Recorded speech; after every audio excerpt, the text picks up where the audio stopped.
In Mennonite studies, resources are often relatives, which resonates methodologically with Indigenous studies.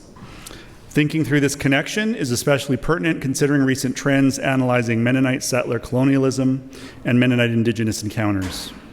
This paper is an argument for doing relational scholarship as part of that methodological reflection. A relational scholarship combines a hermeneutics of relationality and anti-colonialism. I'll explain what I mean and offer an example. A relational method follows from a hermeneutics of relationality, which is an interpretive framework developed by Métis Indigenous Studies scholars Paul Garrow and Molly Swain. This hermeneutic develops 4 technical theories to explain the centrality of Indigenous self-determination amidst settler colonialism and possessive reasoning. First, rationality. Second, Indigenous ontoepistemologies. Third, density or capacity for Indigenous critical thought. And finally, personhood, nationhood, and peoplehood frameworks. Put more plainly, Garrow and Swain outline it to communicate with academics how Indigenous knowledges are, first of all, rooted in independent and ethical relationships. Second, that they're experientially shaped by storied places in which they're situated. Third, that they're distinct but connected to multiple kinds of other knowledges with which they engage. And finally, that they're enacted communally as socio-political kinship, collectively negotiating with other nations. Now, this framework is meant to resist colonial assumptions about knowledge that persists in the academy, as well as to help non-Indigenous people discern Indigenous actions and knowledges better. The goal for helping settlers see Indigenous people better through relationality is not to give a blueprint for settler relations, but rather to know how to relate well. Paul and I adopted this hermeneutics to religious studies, focusing on that question about how to relate well. In May, we hosted scholars at various levels across North America to participate in a workshop on critical Indigenous theory in the study of religion. Carlos was there. We were interested in how critical Indigenous theory could help shape the study of religion. However, we talked about this by way of asking the question, how do you be a good relative? The reason was twofold. First, the problem with settler relations is not that they're with settlers, but that they're possessive. Relations between humans, land, and any inhabitants living or otherwise are, quote, enacted as property relations, which is what makes settlers very bad kin, end quote. Second, bad relatives make extractive claims. To quote Kim Tallbear, producing faithful knowledge stands with, rather than speaks for, Indigenous people. This is a method that works towards co-constituting my own knowledge in concert with the acts and claims of those who I inquire among, end quote. Taken together, relating well, or being a good relative in scholarship means approaching research through reciprocal relationships that shape the research and the researcher.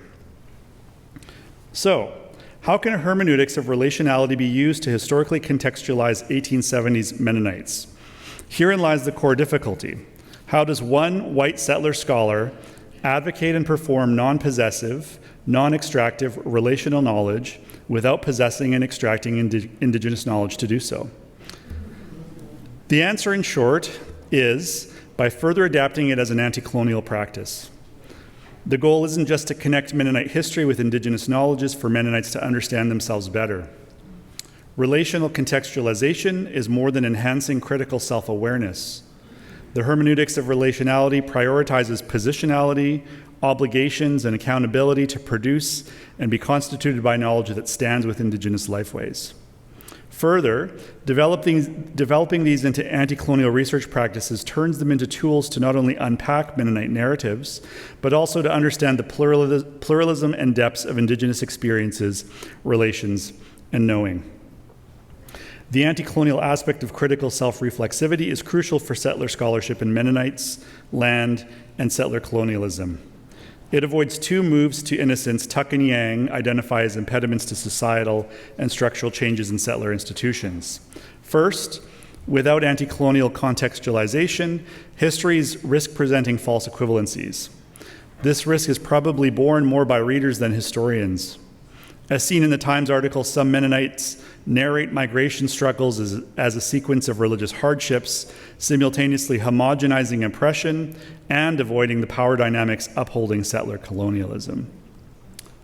Second, exposing settler colonialism in all its varying and ongoing mechanisms to increase critical consciousness also disavows the past. It is indeed important to know the extent to which Mennonites have and continue to deploy settler colonialism. A change in consciousness is not bad.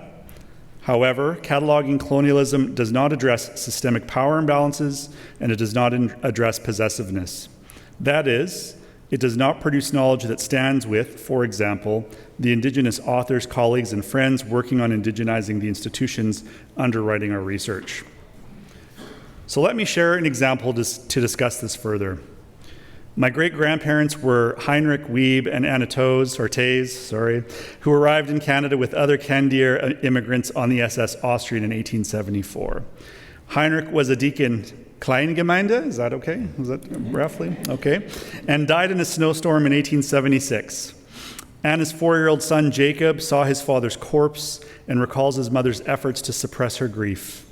Recalling the incident nearly 60 years later, Jacob remarks that such accidents and loss were an eventuality due to, quote, an extremely primitive lifestyle which naturally was part of settling in a totally wild country, end quote.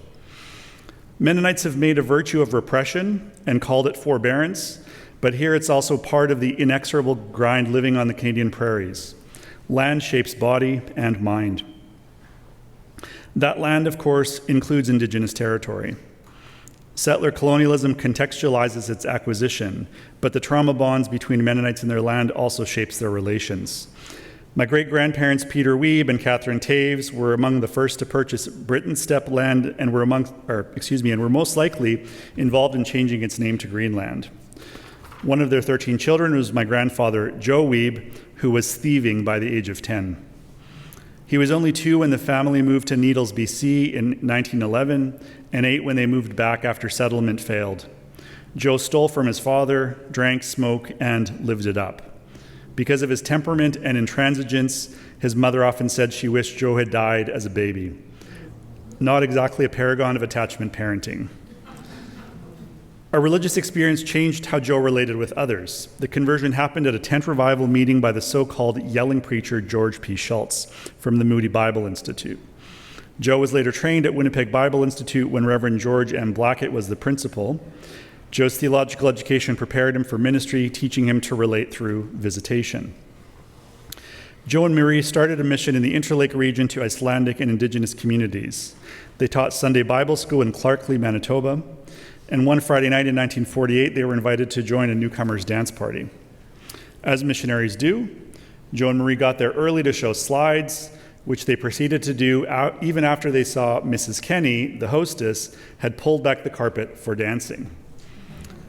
Guests and musicians started arriving at 10 to a confusing scene. In the middle of the dance floor were 2 missionaries and their projector. As the colloquial story goes, Joe and Marie sat quietly while the music started up. This was all a miscommunication. In a conference report, Joe wrote that when they were invited, quote, we told them that if we came, they knew what that meant, whether they wanted it, end quote. Joe goes on to say that it wasn't just any musician playing, but, quote, the half-breed with his fiddle, end quote. The fiddler started playing after the slides finished. Then someone requested the Rugged Old Cross. And after the hymn, the fiddler played another tune, and the night was a mix of hymns and dancing until 1 without any breaks or food. Now, the atmosphere was unsurprisingly tense at times, and some folks left disappointed. Afterward, Mrs. Kenny offered Joe and Marie some coffee and food, saying, quote, this is the first time I've seen the light and the darkness does not mix, end quote. It turns out that dancing and hymns aren't a good pairing. Go figure. Joe and Marie left and were home by sunrise. I told this story to Paul. Now, this is Paul Garrow, his colleague at U of A. I told the story to Paul while visiting over some mocktails at West Ed, and he laughed and he appreciated the story. He loved how the fiddler was either unaware or didn't care about social conventions.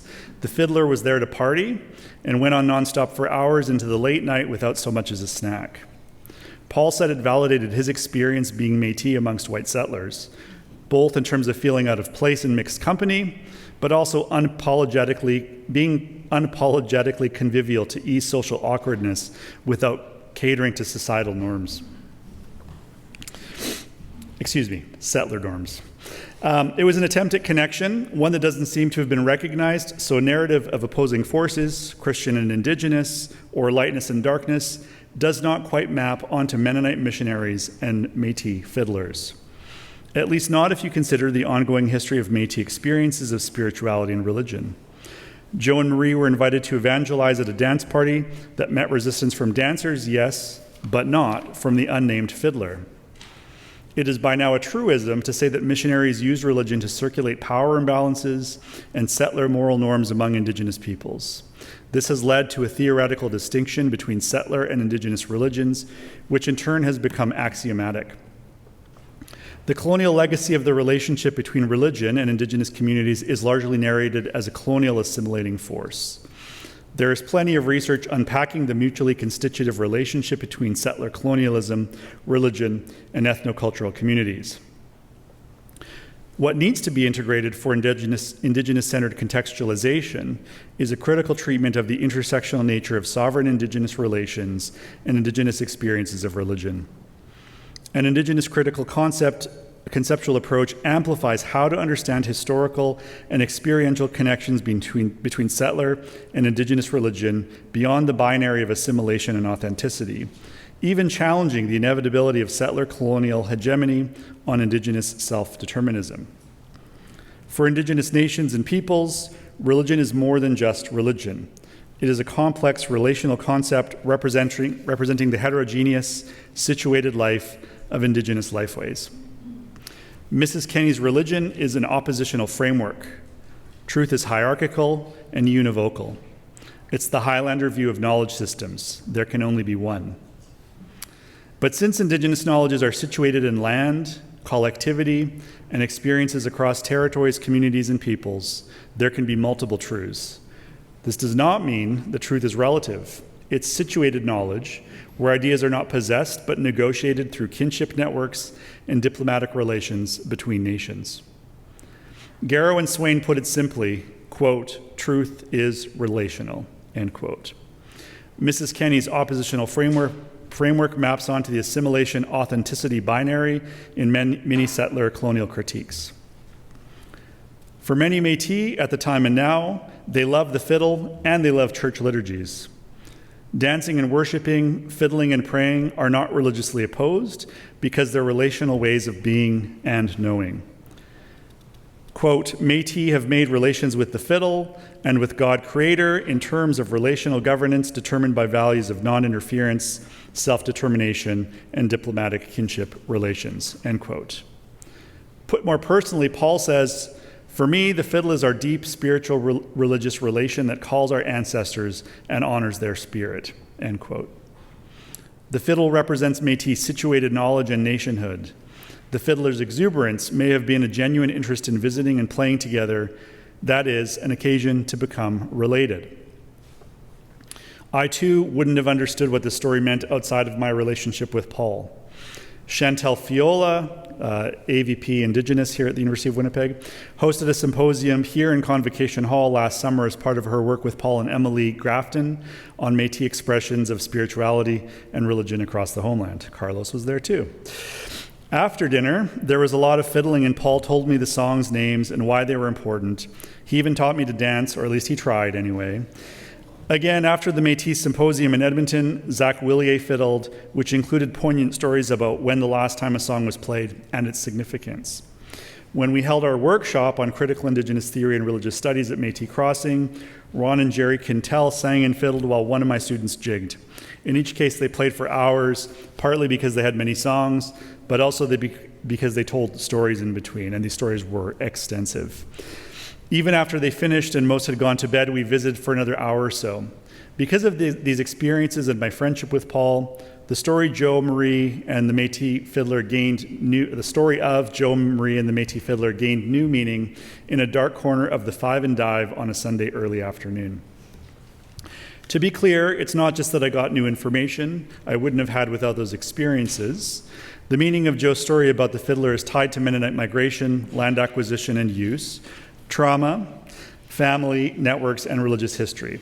It's also tied to Métis music, dancing, and storytelling, which are situated, tied to places, and tied to histories. This relational understanding of Joe and the fiddler doesn't come by piling on details to add complexity and nuance. It comes from centering positionality, contextualizing the history of that positionality with Indigenous knowledges tied to the lands that shaped it, and then being accountable to the relationship in which it was revealed. I don't share this to be sentimental, but to drive home the point that my Mennonite history, identity, and religion is unintelligible outside my relations. As Mennonite scholars, we study our relatives well, but do we relate well? Putting the 1870s Mennonite in historical context of land and settler colonialism, to my mind, is about learning to be Mennonite on Indigenous lands. For that, we need to know how to be good relatives. Thank you.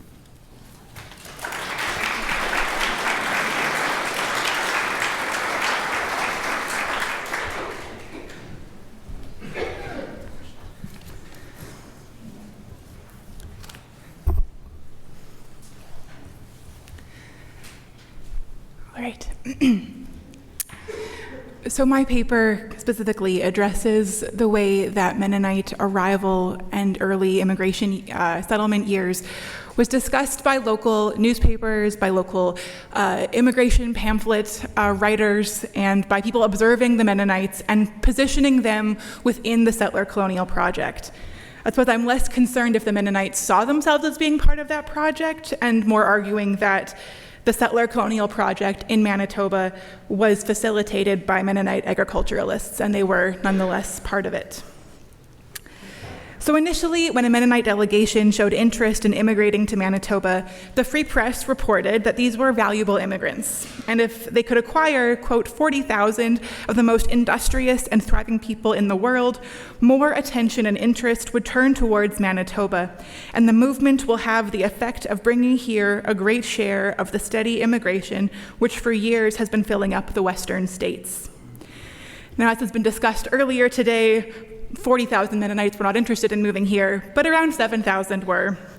They made the choice to immigrate, and their potential presence here in Manitoba was held up as a sign of hope for the future of the expanding Canadian nation, a sign that Manitoba could compete with the best of them for building up a settler population base, and a sign that the land was successfully being transferred into settler colonial control. As the Mennonites arrived, they were welcomed, although with the caveat that for most white settler Manitobans, quote, an influx of large bodies of people not speaking the English language is not desirable here. Mennonites were an exception to this general statement, though, because, quote, it must be remembered that this province must of necessity depend on agriculture to a great extent for its prosperity. Settler colonialism is about land and gaining control, sovereignty, and extracting resources from that land. Manitoba's early settlers were confident that the Mennonites would be an asset in this project. They could overlook the other stuff if they could farm here. Manitoba had struggled since the beginning with developing its local economy to export goods rather than importing everything necessary to survive. Part of this was blamed on an over-reliance on the Hudson's Bay Company monopoly, which limited opportunities for other merchants. Without year-round waterways and with no railroad, progress was slow, and the province faced many logistical challenges. In addition, delays with the Métis scrip process dragged on, leaving prosperous farmland as, quote, waste spaces. And according to the local settlers, those delays were further delaying the agricultural future of Manitoba. During all of this, the Mennonites made progress as the early commercial agriculturalists and were praised for their determination. As the Nor'wester wrote, they do not share the fear of grasshoppers, which may deter the older settlers, and were, quote, disposed to plant and show fight should the hoppers come upon them. The indications were that, quote, the country will produce for the first time in its history sufficient to meet the demand for home consumption and perhaps have something left to export. As farmers faced continued challenges in the form of grasshopper infestations, many regions reported failed crops. But in the Scratching River region, more grain had been sown than in previous years. And the newspaper credits that to the Mennonites, saying, quote, "The Mennonites in this neighborhood do not fear the grasshoppers and have sown large crops of wheat, oats, barley, peas, and potatoes." There was, end quote. There was not quite the panic of the previous year regarding grasshoppers, but the Standard still concluded that, quote, "We cannot help believing that when the winter approaches, it will find at least some of the settlers in destitute condition." Even with everything else stacked against Manitoba, the potential success of Mennonite agriculture was held up as the thing that would turn the tide of Manitoba from import to export economy, thus fulfilling its place within the settler colonial system. Within a couple of years of Mennonite arrival, their self-sufficiency and problem-solving was praised. Not only could they farm, they could solve problems. When a shorter route was wanted to Pointe-aux-Chênes, the nearby town, the Mennonites, quote, "set themselves to work like men and built a bridge over a river," while the older settlers, quote, "had been traveling a route some miles longer and would have done so to this day unless the government had come to their rescue." Similarly, the Ontario Mennonites were praised for supporting the Manitoba Mennonites and offering to mortgage their own farms, as there were, quote, "few churches whose members would be willing to incur a similar obligation for their brethren." Further praise came when investigating how Mennonites heated their homes. Being so far from woodlands on the generally open prairie, it was already common knowledge that many burned cattle manure, but hay could be braided and compressed and burned effectively for heating and cooking. The article concluded that, quote, "many of the settlers, the Mennonite settlers, have stoves specifically adapted to burning hay fuel, and the Mennonites have put in furnaces for this special purpose." The knowledge of ethnic immigrants, particularly those seen as successful farmers, was held up to advise new immigrating settlers and provide some hope that these difficulties could be overcome, leading to a future where all settlers could become prosperous prairie agriculturalists. Weighing in on national politics, the Globe suggested that the Canadian government should limit immigration, specifically that, quote, "none should be encouraged to immigrate from Europe or elsewhere to Canada. Canada was full." The Free Press pushed back on that, saying that, well, perhaps in Ottawa, that was their rhetoric, there was still plenty of room for immigrants from Europe in Manitoba and the Northwest Territories, as long as they would be as good as an investment as the Mennonites and Icelanders had proven to be. Canada as a nation may want to reduce immigration, but in the prairie, there was room. Although the Free Press did comment that those wanting genteel employment should not come to Manitoba, and as for farmers, they should endeavor to follow the Mennonite example and immigrate with a family and suitable helpmate if they wanted to be successful. Single men often struggle to make ends meet within the homestead model. The Mennonite ability to thrive was due in part to their exemption from many of these homestead restrictions and ability to live on reserves, as has been discussed regularly. But these reserves were not without controversy. This map, sent to me by Ryan Hiebert, so credit to him for this map that he already has shown today. The Free Press covers this controversy quite extensively. These reserves were not popular. The public outcry against them was extensive. Some of this growing frustration was expressed through a fictional story that the Free Press publishes, where this fictional unnamed immigrant is searching for land in Manitoba. In this story, the new immigrant is, quote, "pleased with the city of Winnipeg and astonished at its growth and business activity," but then is told that, quote, "the magnificent land, bursting with fertility and stretching as far as your eye can reach in every direction, is mostly reserved, and you cannot be permitted to cultivate that." The story then repeats as he drives over miles of land and selects a quarter section and then hastens back to the city to get his family and effects upon it because, quote, "living is expensive in Winnipeg and will soon eat up his little capital." He then is informed by the land office that his land is on the Métis land reserves. He does this again and again, and the story is quite repetitive here. First, he's told the land belongs to the HBC, then it's within 20 miles of a prospective railway line, then it is part of the Hiebert privilege, again and again and again. He tries again, and then it's a French colonization reserve, a Mennonite, Icelandic, English, or Indian reserve. It's part of the outer 2 miles, or Hay privilege, or some township set apart for some private individual or company, end quote. So discouraged, the man, repeating this about a dozen times, returns to the city and, quote, if he does not leave the country or has not the means enough to get out, he goes into teeming and his family opens a cheap boarding house. This is told as a warning. For a province that wants its future to be agriculture, deterring prospective agriculturalists into operating a boarding house in the city is the worst thing they could imagine. If the land reserve policies were not changed, Manitoba will lose out on settlers who would give up on agricultural homesteading and find themselves just working in the city. While the frustration with the Mennonite reserves was part of the discourse in the 1870s, the Mennonite agricultural success, due in part to these reserves, was also a strategic tool that other immigration boosters tried to employ. As Ryan Aford has explained, immigration schemes were commonplace. When trying to gather government support for a French-Canadian immigration plan to Manitoba, the success of the Mennonites was held up as an example, saying that there were other groups just as desirable, and the agent asked if the government could, quote, advance sums of money to the repatriation of a people whom he described as a class equally as worthy and valuable as the Mennonites, end quote. The Free Press dismissed this, saying that while any immigrant was welcome to come on their own, the government should not use public funds or lands, quote, towards facilitating an object which must eventually prove embarrassing and unprofitable. This is, of course, in the larger context that most of these were, in fact, failures by the economic standpoint.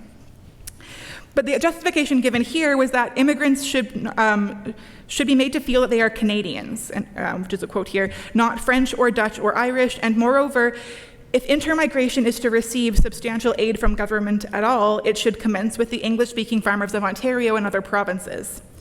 The article concluded that we would like to see these people helped in the same way as European immigrants are assisted, but the plan of settling, again, this is French Canadians, the plan of settling them in antagonistic groups is, we are sure, inimical and unwise.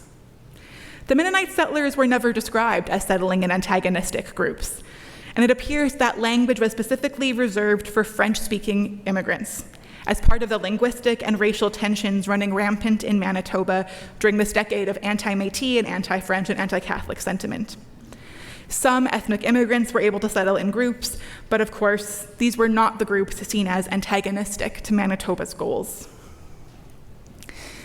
That antagonism between the Mennonites and the Francophone population did not lessen, as in an attempt to recruit settlers from among the French Canadians in Massachusetts, the writer described Manitoba as a place that was being taken over by Mennonites.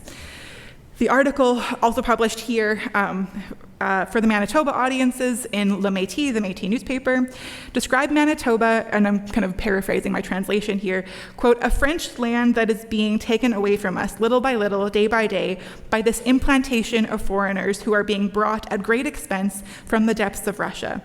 Before long, if the Mennonite immigration continues, our compatriots will be drowned by the ever-increasing flood of foreigners, and soon they will have no land or influence left.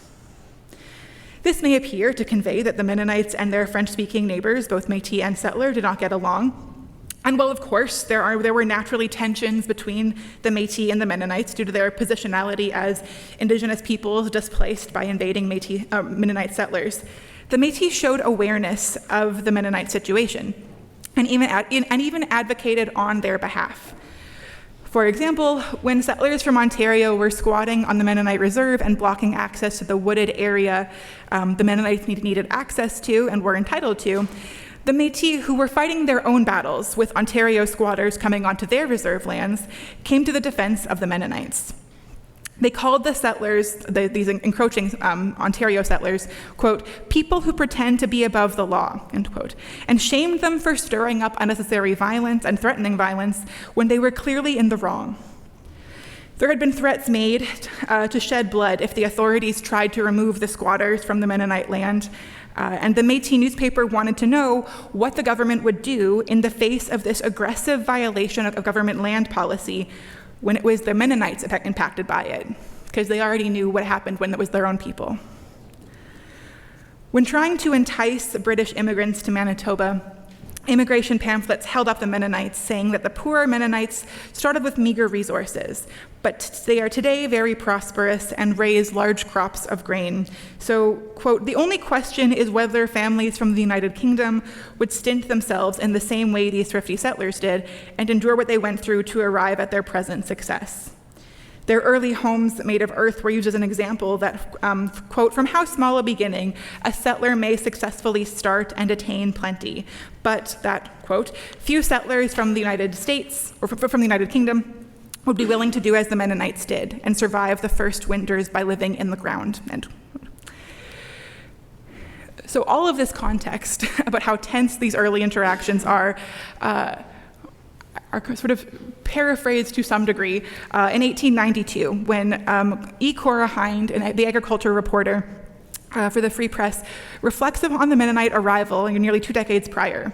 And she describes Manitoba's most prosperous agriculturalists, who are the heroes of a flat country. And she describes the Mennonites not necessarily in their relation to land, but in their relation to faith, which I think is interesting, given that her headline is very tied to agriculture. She describes the history of the Mennonites in Europe, how Mennonites ended up in Manitoba, their early altercation with the Métis population, and where they were now, making up 1/10 of the total population. She expressed that they were successful farmers, but were slow to assimilate, due in part to their devout faith. Her article concludes with the statement that, quote, "And now I suppose the reader is wondering where the heroes come in. Perhaps to some who have but a slight knowledge of these people, they do not seem very heroic. They are almost wholly an agricultural people. People in cities are migratory.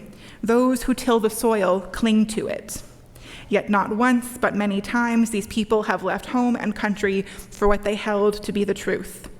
And she comments, she concludes the article connecting that to their deep devotion and faithfulness. But it's precisely the Mennonite connection to and use of the land that made them so valuable to Manitoba in the first place.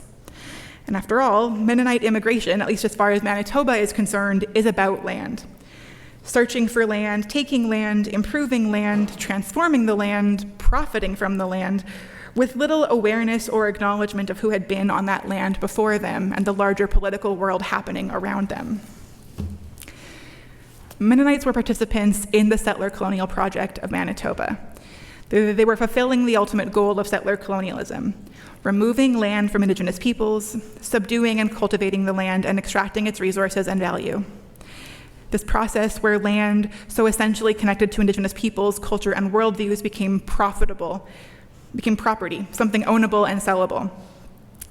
The Mennonites, as a group able to prosper and succeed under this system, shaped how settler colonialism developed in the new province of Manitoba and are essential to the history of land and agriculture in Treaty 1.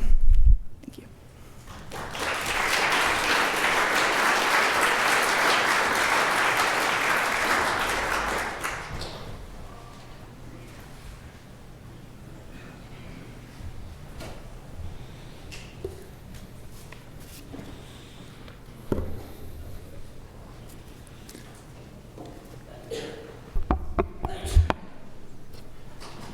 Okay, slides are coming up here, I think.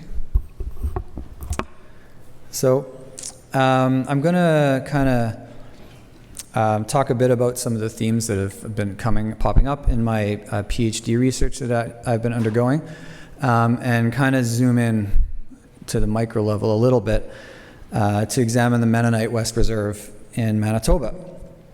Particularly, what narratives have been established about the West Reserve, and is there room to broaden or add to our common understandings of its history? So to do this, I've looked at examples of historical and commemorative writing of the West Reserve from around the 1940s to 80s, including local histories and newspaper articles from various settlement anniversaries, to show some of the recurring themes in relation to that reserve. And I want to pair these sources with an examination of some other historical documents like homestead files, land surveyor field books, census and script records, diaries, newspapers, maps, and interviews. And all of this I'm trying to do with an eye to two things: land and water and Indigenous presence. So why these two things? Well, I find water a compelling theme in a flat prairie context, often characterized as barren and featureless when Mennonites arrived, yet with many, many small creeks still running through it today, many seasonal and fluctuating, others with water all year. And although the West Reserve has been called the first European agricultural settlement on the Canadian prairies, quote, without direct access to a major body or current of water, end quote, it is, as historian Shannon Sonnenbauer has shown, located in the heart of Manitoba's wet prairie. And in terms of Indigenous presence in the area, a quote from one local history from the region is that initial Mennonite settlers had, quote, very little contact with Native people, quote, after a certain period. Indeed, today, the West Reserve's well-known status as some of the best farmland in the province, I think, can make it difficult to see its Indigenous histories, and I'm curious if that can be broadened as well. So to talk a little bit about some of these historical and commemorative narratives, in describing the prairie landscape of the West Reserve encountered by Mennonite colonists, 20th century sources commonly employed narratives of emptiness to describe the West Reserve. Settler memoirs and local history books have used terms like barren wilderness, barren wasteland, treeless prairie country, or barren prairielands. Further, while Indigenous presence was not ignored in these histories and commemorations, it was presented in ways that glossed over complex and contested histories of land dispossession. For example, the Manitoba Act and Treaty 1, both of which were interpreted and enacted by government in ways extremely detrimental to Métis and First Nations, were usually presented in West Reserve histories and historical writing as necessary precursors that allowed for Mennonite settlement, processes that, quote, ceded much of southern Manitoba, end quote, or threw Manitoba open to settlement, or sped up the settlement of lands in southern Manitoba. And Indigenous historian Jean O'Brien refers to these as replacement narratives, in which Indigenous peoples are both physically and imaginatively replaced by settlers on the landscape in sweeping statements that position Indigenous peoples as prefatory characters in the settler story. It's also worth considering, and this map's been shown a few times already, the different landscapes of the East and West Reserves, I think, and how they've been compared to one another. On one hand, the East Reserve's forested patches, marshier conditions, and more immediate adjacency to existing Métis communities has produced some studies that highlight Mennonite dispossession of Métis-claimed land, and along with many more accounts of Mennonite Indigenous interactions. On the other hand, the flat grasslands that would become the West Reserve were described in one local history as merely, quote, an area to pass through, end quote, by the 1860s. Some of the more common mentions of Indigenous peoples in the West Reserve refer to a, quote, semi-nomad band of Indians who squatted, end quote, in the southwest corner of the reserve before migrating away. And these examples kind of insinuate a sort of historical clean break. Indigenous people were disappearing, then gone, and then Mennonites arrived. But in some ways, I don't think it was quite that tidy, and I want to turn to that a little bit. But before exploring that further, I want to consider some mapping of the region that has tried to describe the land prior to Mennonite arrival. Work by Irene Hanuda is important in this respect, and also Norma J. Hall, especially the Hall map, the second one here, which attempts to illustrate the Manitoba landscape as it was in 1870 without the Dominion Land Survey grid. At a more micro level, though, we can notice that in both, the West Reserve area appears more or less kind of featureless. John Workington's well-known work and his map of pre-settlement vegetation gets a little closer to the pre-Mennonite landscape of this region, albeit without the creeks and most of the creeks and gullies shown. And here we do see the reference to squatters again, and I'll come back to those two locations that are circled there a little later. So to address some of these small gaps, I've tried experimenting with some mapping that relies on surveyor field books from 1872 and 75, in addition to the surveyed township plans, which fills things in somewhat, although there are obviously pitfalls and drawbacks of using those types of sources that, for example, survey records. But we'll give it a shot. A few things to highlight. First, removing the 49th parallel emphasizes watersheds as an orienting concept rather than the border. And the swamp, marsh, and scrub areas show the varied and wet nature of the prairie here. and speaks to the massive amount of water and landscape manipulation that would be required to mitigate flooding over the years. As one RM anniversary document put it in 1944, the reserve's low wet, quote, wastelands, end quote, needed improvement. Second, the location of early Mennonite camps, noted by surveyors, shown in the yellow there, show how close many of them were to creeks or marshes, similarly to the street villages that developed over time. This is obviously important not only for water access, but also for the reeds and grasses that were used for the roofs of some of the early dwellings. So despite the idea of the reserve area as barren and devoid of major water bodies, water was still obviously present and of course critical for settlers. And indeed, the region's continual and dynamic wetness resulted in repeated and continual attempts at drainage and floodproofing into the 20th century and even today. Finally, we can see the absence of any large stands of timber and forest in much of the reserve. And despite the often repeated statement that West Reserve Mennonites were, quote, the first settlers to demonstrate that it was possible to live and farm well on the open treeless prairie, end quote, the trees and the wood would still have to come from somewhere. And we know that two of the major early sources of timber for the settlers were the Pembina River to the south and the Pembina Hills to the west. Although the Roseau River, shown there, at least a piece of that area, was also briefly considered by government officials in 1875. Notably, this was during a period when the Anishinaabe there were vigorously protesting to Indian affairs that European settlers for several years had been cutting wood on lands understood to be set aside for the Anishinaabe. And there's no concrete evidence that I've seen that the Roseau River area was actually used by West Reserve settlers for wood, although there are some anecdotal mentions that refer to wood being harvested east of the Red River.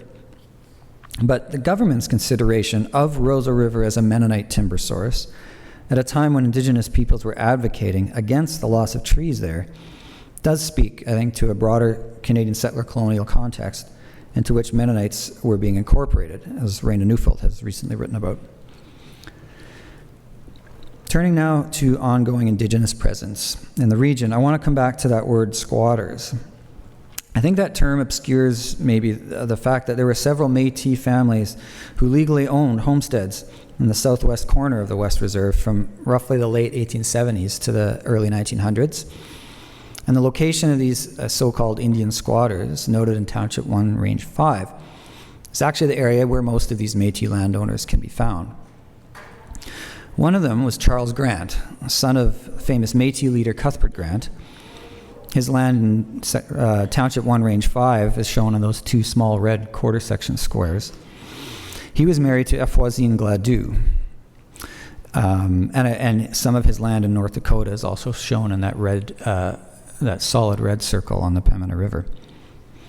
Charles and Efwazine had deep roots in the borderlands. Their children were born in either St. Francois Xavier or Pembina, and three of their sons were members of the Turtle Mountain Band of Chippewas.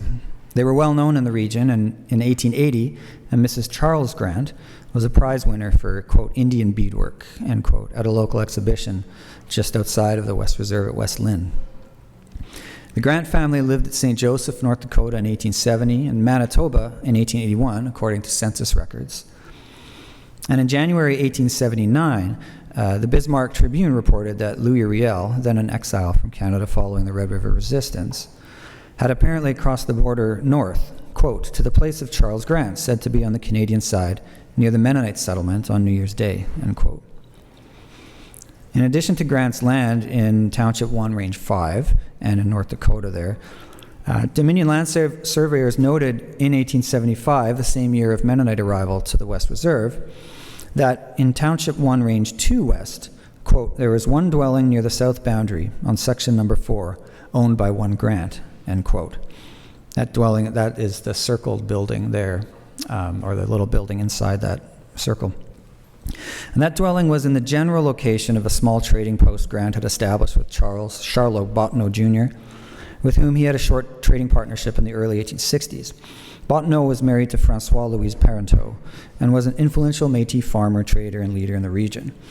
He also had several land holdings in the area immediately south of the West Reserve, shown in some more of those solid red circles there, and also shown into some of the major Red River cart trails passing through the region.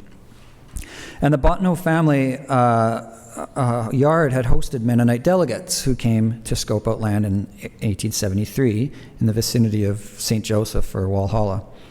Some of the delegate diaries comment on the Bottineau property's size, gardens, number of livestock, crops, and amount of timber. Whether the Mennonites recognized Bottineau as Métis is unclear, although it seems they likely did. Although some more contemporary historical accounts miss this altogether, referring to Grant and Bottineau as, quote, the first Métis, the first permanent white settlers of this district, end quote, and to Grant as, quote, the first European homesteader, end quote, in this portion of the West Reserve. Other Métis families in Township 1, Range 5 are noted on the map in these red quarter sections noted here, and these are only some of them, there are likely more. These families were connected to places like St. Francois Xavier, St. Joseph, Duck Lake, Capel, Turtle Mountain, Leroy and Olga, North Dakota, and the Cypress Hills.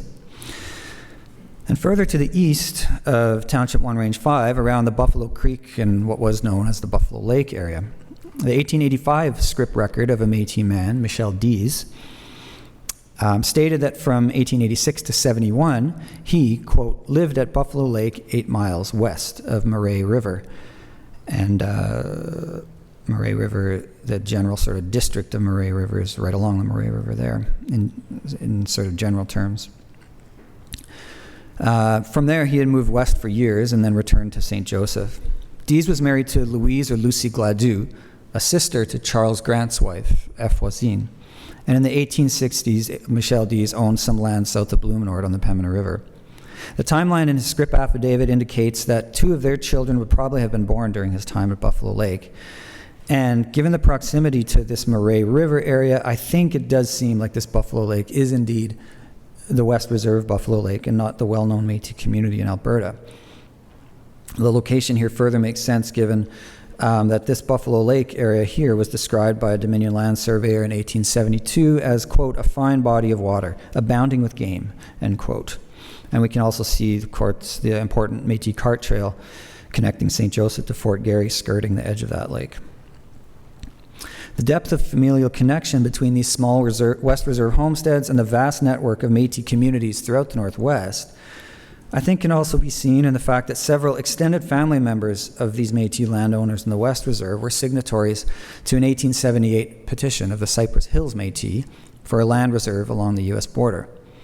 Joe Wiebe has pointed out that this petition included a small piece of the West Reserve near where the Pembina River crosses the 49th parallel.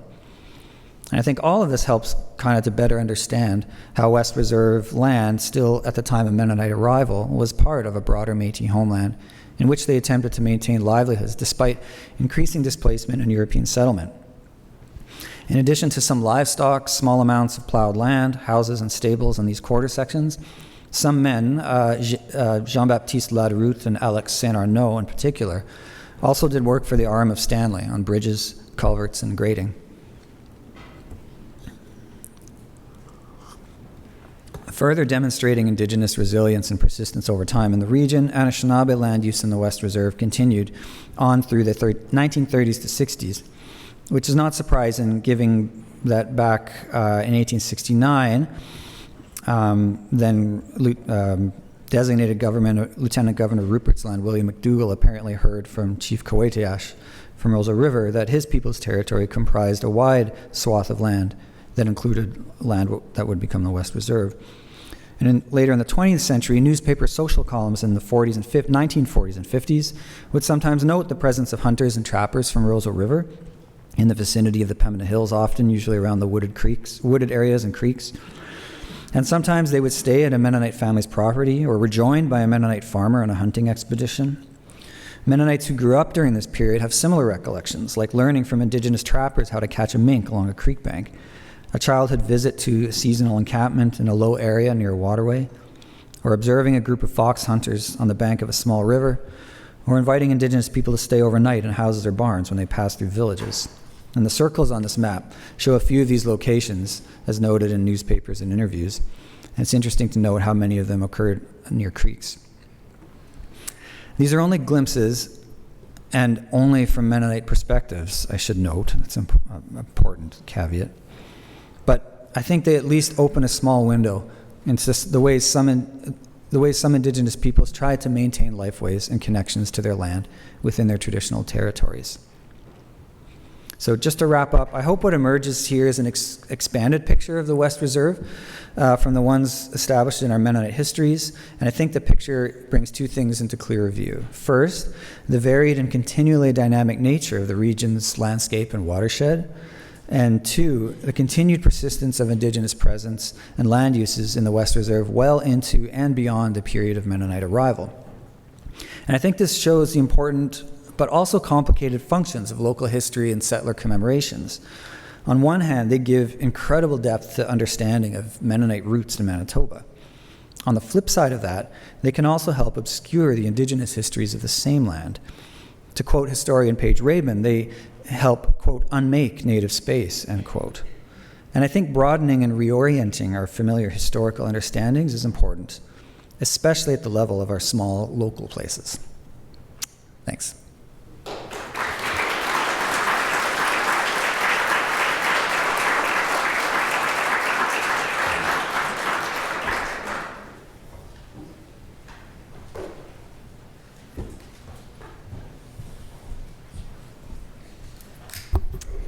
Thank you, Carlos, Shelisa, and Jonathan, for those three very compelling talks. We'll now open the floor to questions. Be sure to raise your arm very high so that way I can send either Ben or Jeremy your way with the microphone.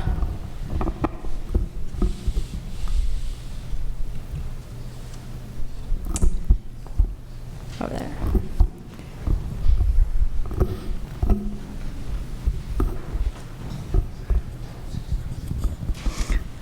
Thank you all for those lovely papers. This is a question for Jonathan. I grew up in the West Reserve in a little village called Rhineline, close to the US border, in the 1950s and 60s, and there were quite often Indigenous people coming with teepees from the east, and they would put their teepees in what we called our pasture, but was maybe their homeland. And just wondering if you have more specific information about who they were, who they would have been, and where exactly they were coming from. They would come to our yards and knock on the door, and then we would give them my mother would give them all the clothes that the children had outgrown. And but we didn't know anything else about them, and just wondering if you have any more specific information. Well, the caveat I kind of gave at the end, that I've been looking mostly at settler and Mennonite sources, is one I'll just mention again. But a couple of things. I think the references to Roseau River were the most specific ones that came up in the newspaper social columns in the 40s and 50s. Someone would note, and sometimes a specific group of hunters or trappers that became well known in the region would be kind of noted in they're at so and so's farm this week. They're getting ready to go out to the hills or something like that, and they would often note that was this sort of same group from Roseau River. Some of the interviews that I mentioned that I've done also mention Roseau River, but there's also other ones who don't specify. They just mention, Indigenous people and not specific. But in the limited sort of sources I was looking at, Roseau River was the one that I noticed come up, but certainly wouldn't be the only one. Yeah.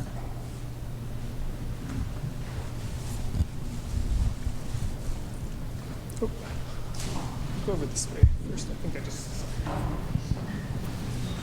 Thanks. I recently came across a bit of an oral history in my extended family about navigating marshland. And I noticed a lot of really short trails on that map. I'm wondering about Indigenous people possibly assisting settlers in getting grain out. Just navigating that territory when it's such a wetland. Right, yeah. Well, the short paths, I think, are probably due to the surveyors, actually. I think those trails would have actually extended, and they would have, it would probably have been long lines. But because the Dominion land surveyors, like, they had a very specific lens and job through which they were looking at the land, often they would survey only along what would be the road right-of-ways. So if there's a path crossing there, they note it, but then it shows up on the map as this little piece, and when it probably would have gone through a quarter section, but they weren't surveying through the quarter section. But in terms of like navigating marshland, I don't have a better answer than that. Sorry, Josh. Oh, hang on, Ben. We have a question up front or up top. I have a question for Shelisa. There's a famous political cartoon from, I believe it's the early 1900s, maybe like 1910, from Calgary, there's a sign that says Mennonites. There's a whole bunch of people crossing the border, and there's things that say like shirkers and layabouts or something like that. So there's clearly a negative view of Mennonites, in Calgary at least at that point in time. But I look at that article that you showed at the end of your presentation, praising the Mennonites, partly for their faith-based practice, but then also their agriculturalism. Was there a notable change by the time the Russlander arrived, or in Manitoba even, or was that a sentiment that was here as well? Okay, yes, there's a notable change. Largely that is how useful the Mennonites are being to the Canadian Nations project at any given moment, right? So in the late 19th century, Mennonites are very useful, therefore they're generally written about in positive ways. There's occasional critiques about like some obscure practices that the Mennonites have or something, but for the most part, very positive. But by the time the Russlanders are arriving, there's been a world war that the Mennonites were, objecting from conscientiously, and there's been other things going on where, there's a fear of communism. There's all kinds of things going on, kind of geopolitically, that are making Mennonites more complicated than during the settlement period, where they are almost exclusively portrayed positively. Yeah. Awesome. Thanks. The gentleman in the red sweater down here, Ben. Okay.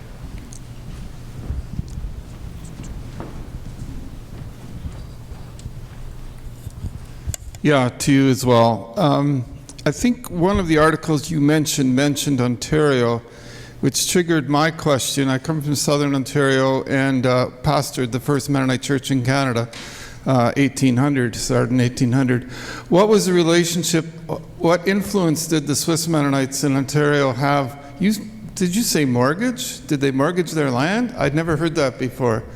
Or they were willing to, or something like that. Yeah, that was at least the newspaper's understanding of that. I don't know if there were actually farms that were mortgaged, but certainly the Ontario Mennonites were like guarantors for the loan that the Mennonites moving to Manitoba were given from the Canadian government. So there was a financial relationship in the sense that if the Mennonite project, the block settlement project, had proven to be a failure, the Ontario Mennonites sort of agreed they would pay for all or part of that loan. So there was a financial agreement, to what extent they were like connected beyond that, it's not something that I'm fully aware of. So since you're the newspaper person, on the national scene, when Mennonite was said, was there different understanding in Ontario and in the West? Oh, yeah. Yeah, for the most part, they're differentiating. Now, I'm looking at mostly Manitoba newspapers, so they're very clearly separating them, saying like they're distant relations to the Mennonites in Ontario, but these are Mennonites coming from Russia, and they very clearly indicate these are Russian Mennonites.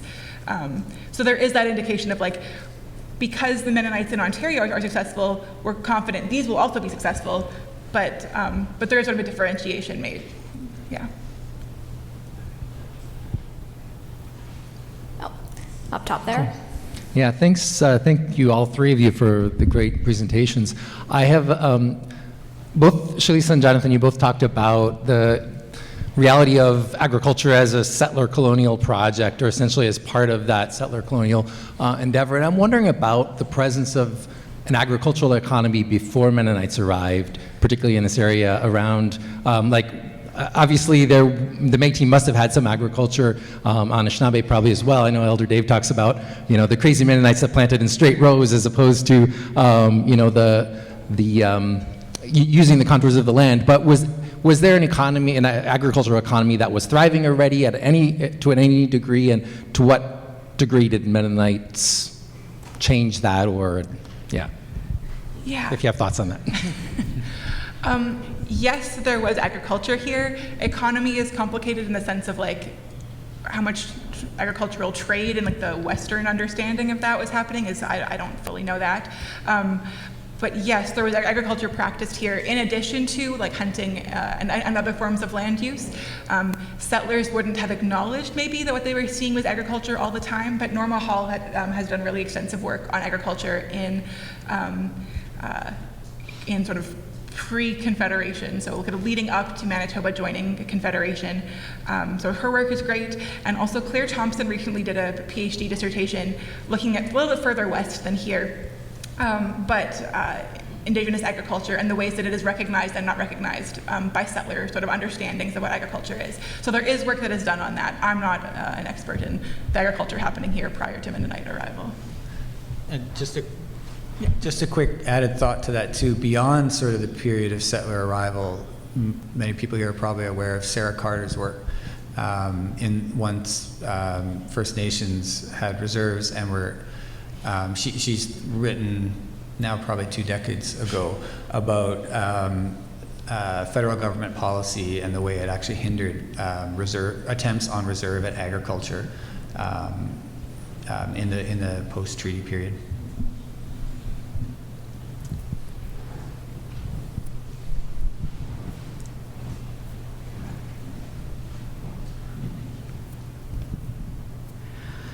This question is for Joseph. It was very interesting to me that you were comparing or contrasting the colonial attitudes of the missionaries with the Mennonite missionaries with the Métis spirituality. Have you looked at, or has there been research done looking at the colonialism of the Catholic Church in the Métis community? Well, I mean, I can't really answer for Joe, but I mean, it's an ongoing discussion even now in terms of the role of Catholicity within the Métis Nation, and so, and as an example, Chantal Fiola, who was mentioned in the paper, the VP Indigenous here. She's done a fair bit of work that's looking at the place of traditional medicine and traditional spirituality within the Métis Nation. And it certainly resulted in her finding herself in constructive dialogue, let's say, with the MMF, who take a slightly different perspective in terms of the central role of Catholicism as part of Métis identity.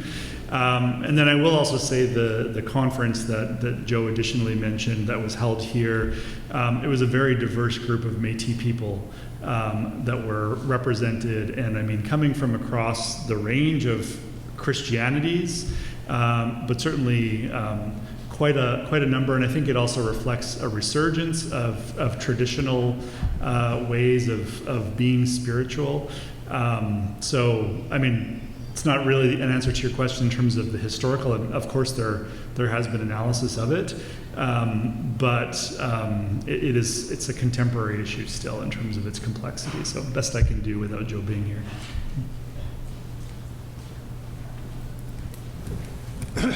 It's a question for Jonathan. The family farm in my family is just north of Rosenfeld. And the family has been there for 3 or 4 generations. Over that time, and this is a wetland question, over that time they've diked and they've dredged and they've reclaimed a lot of those wetlands into functional irrigation ditches. And they did that as a family. Was that a common practice in the West Reserve and wetlands, and was it organized? And I guess I'm resonating with a little bit of the history of the Mennonites being known for reclaiming wetlands. I guess I'll attempt to address that just by, I guess, mentioning, yeah, I haven't focused deeply on drainage, but my understanding is that there were the early attempts were more local in terms of like local communities, digging ditches or trenches or damming certain things to retain water. And that area, I think that northeast area was one of the earlier drainage districts in the province of Manitoba, Drainage District 12, which was quite big and went up north, I think even towards the Morris area and beyond, but had a little corner of it in that north of Rosenfeld area. So my limited understanding and not knowing the sort of the depth of the municipal and governmental policy history around drainage is that early attempts happened very soon after Mennonites started coming there on their own, and then with continued wetness and it not going away and it coming back every year, it became a provincial initiative, and then also, of course, with municipal governments coming in, then that became on the agenda for municipalities as well.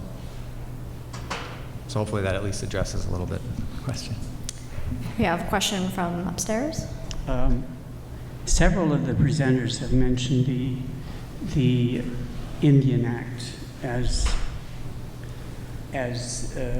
preventing agriculture by I believe people, the indigenous people that were on the reserves. Now, my uncle, who's approaching 96, mentions in the 50s there was a project, perhaps by the provincial government, in the Rochelle area that didn't succeed, and there were sales, like auction sales, or you could purchase equipment from the government. Are any of you aware of that? And if not, what specifically did the Indian Act, what was in the Indian Act that prevented indigenous agriculture? Yeah, do you want to? Yeah, that's a very good question. I'll just refer to Sarah Carter's work again, and just give like one example in my memory of her work, and one example of legislation, and I don't know if apologies, I can't remember if this was associated with the Indian Act, or you might know actually, Shelisa, but it was the peasant farming policy, which was worded in such a way that it saw agriculture on reserves as ideally sort of the type of agriculture you'd see in like peasant Europe, small, localized, more rudimentary methods, and in my recollection anyway of her description of that policy was that it was one way in which sort of things like larger machinery and larger yields and stuff like that were discouraged through policy. Yeah, and other policies, just to build on that, and again, a lot of this comes from Sarah Carter's work, but a lot of the policies that build upon that are, it's illegal for a status Indian on reserve to own property or to get loans from a bank, for example. So it's really hard to purchase the equipment or to like borrow against any land you're farming. So land can't be owned by you necessarily, it's owned by the reserve and by the government. And then also when it comes, let's say you manage to, with inadequate equipment and land and no loans, let's say you manage to produce something that could be sold at market, it can't be sold directly to an elevator. It has to go through the Indian agent or through there's a very specific bureaucratic process that makes it like a clunkier, less competitive process. So most grain elevators would just choose to buy from farmers directly because it was an easier process. They could navigate that easier and make more money that way. So there's all kinds of barriers, even if you could produce something that made it so that indigenous agriculture on reserve just had everything stacked against it, basically, to not succeed. These policies were not intended to produce like a fair playing field for people. Yeah.